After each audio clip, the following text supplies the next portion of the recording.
Hi everyone and welcome back.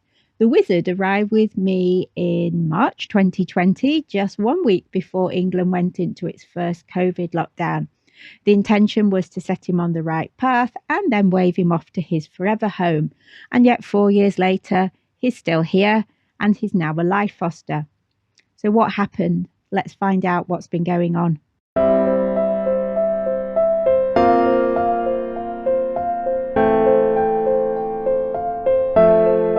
If you've checked out any of my previous updates on Gandalf, you'll know that he turned out to be a lot more complicated than was originally expected. I already knew about his extreme aggression, about his sleep startle, and his reactivity towards any other dog, but it proved to be more than that. And he has certain quirks which set him apart from any other greyhound I've ever met, and there have been plenty of those. My last update was a year ago, so let's find out what's been going on since then.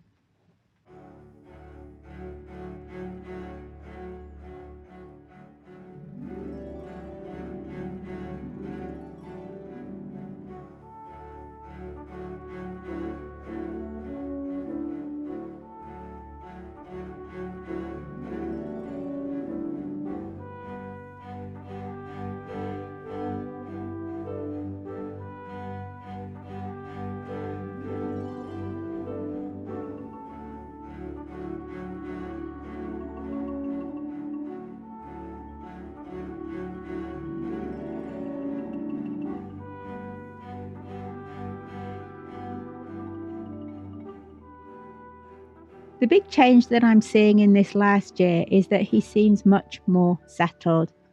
And I wonder if this could be partly due to his age, because he is going to be 10 this October.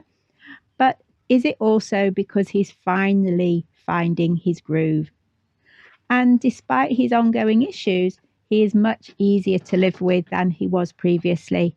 Of course, everything is relative, and Gandalf would try the patience of a saint at times, but hey, it's still an improvement for him. In terms of his physical health, I'm not sure I'd say he's any better, but perhaps more that we have found a better combination of things that work to keep his discomfort under control. He has a huge amount of physical tension. His skin is really tight, his muscles are hard, he's stiff, he gets cramps or spasms, and he just is uncomfortable as a result of all of this. The cramps or the spasms have got much worse, and it's a new thing this last few months, the spasms in this way. I thought at first he was going to do a poo on the floor, which is something he's always been pretty good about, doing his business outside, but he'd be walking through the kitchen and suddenly tucked under as if he's about to poo on the floor. And it wasn't. He had got some sort of cramp or spasm around his hind legs.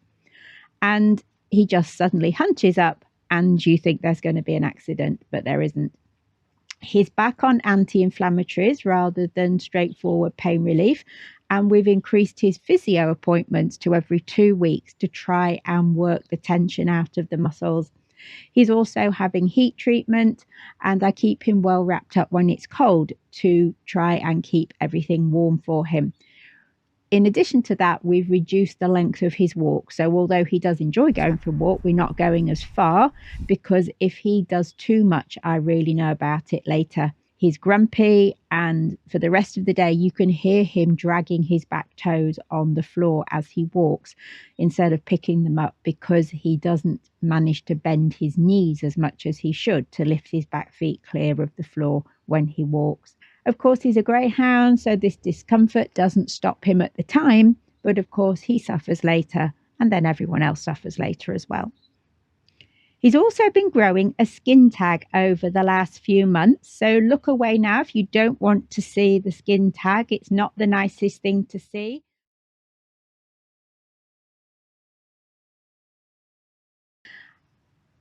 Okay, it's gone now. You can look back. It drives both of us nuts because he insists on licking it. It's on the inside of his knee, if you didn't realise that from the photograph. So it's an easy place for him to access. Perhaps luckily he can't chew it because he hasn't got any incisors. if he had got incisors, he probably would have chewed more of it off. He's already chewed half of it off. I don't quite know how we managed that. So what you saw in that picture, if you looked at the picture, is only half of what he would have if he hadn't chewed it.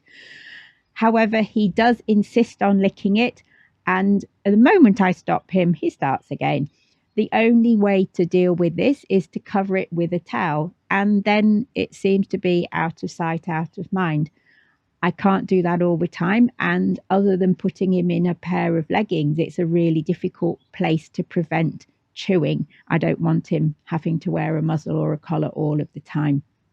I am working on getting it removed, but because he isn't mine, because he still belongs to a charity, it all has to be organised through them. And these things take time. In the meantime, I'm trying not to let him drive me insane with his determination to get at that skin tag. On a more positive note, he is much more laid back with my other greyhounds. And a big change over the last year has been the arrival of Floppy here. And this has been interesting to watch because although Gandalf doesn't play with Floppy in the way that he plays with Jim, there's a definite understanding between the two of them. Gandalf tolerates Floppy doing all sorts of things that the others wouldn't even dream of doing, like sleeping near him or even maybe touching him. And they even take it in turns to play with the same ball on the bed in the kitchen that both of them prefer. And now, whether this is because when Floppy arrived, Gandalf had gone through the worst of his defensiveness about his space, I don't know. But Gandalf and Floppy seem to have this strange understanding. Of course, with Jim as well, they formed a bit of a terrible trio, and they're always getting into stuff, charging down the garden, generally hanging out together and causing trouble, whilst Meg and AJ would rather stay in bed in the warm. When we go for a walk, then Gandalf is much more laid back than he used to be. He still doesn't like to see other dogs, but we can get past them now on the other side of the road if we have to. And for a long time, he would have been a complete meltdown just by seeing another greyhound. So this is a big, big improvement. But remember, this is over 4 years. He's not been a quick fix. We do our best to avoid difficult situations, as reacting to them is one of the things that makes him uncomfortable later. If he's had a bad day or he's done too much, he gets very clingy and very fussy and refuses to settle down at bedtime. And I end up having to sleep on the sofa, at least till maybe 3 or 4 in the morning, at which point I wake up with bits of me screaming because the sofa is not long enough. But by then he seems to be settled enough that I can sneak upstairs and gratefully stretch out. It never used to bother me, but I'm getting too old to cope with these things now. And the broken sleep is really quite debilitating. It can mess up the rest of my week if I have to get up with him multiple times in a night or spend several nights in a row on the sofa as a result. Even if I had the dogs upstairs to sleep, this wouldn't be a solution because with the state of his muscles and his ouchiness, then I wouldn't want him going up and down the stairs on a regular basis anyway.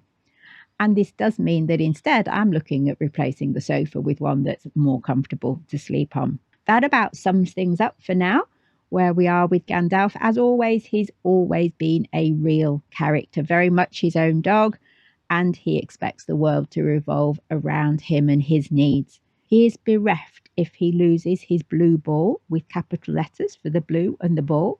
And I spend a big chunk of each day looking for that blue ball. If he loses it, it's just, he can't deal with it. And even to the point that I have to find it and put it somewhere safe at bedtime so that he can have it first thing in the morning, else we end up crawling around the floor first thing in the morning, and that's just more than I want to have to deal with. He likes to travel in the back of the car and watch the world going by. He likes to con the editor out of extra bits of toast. He wants to share his biscuits, and he likes to have lots of neck scritches. I think he has us just where he wants us, really. So why change now?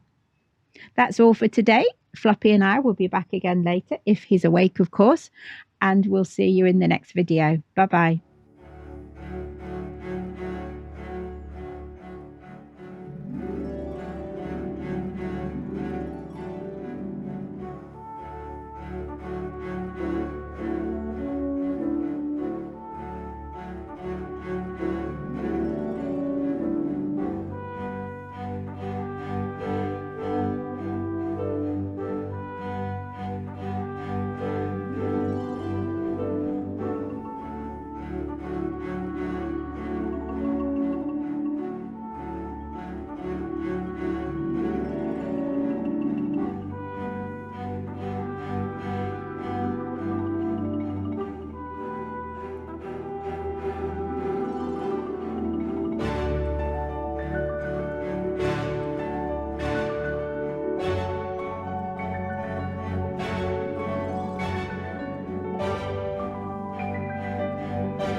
Look out for new videos every Monday, and why not subscribe so you don't miss out?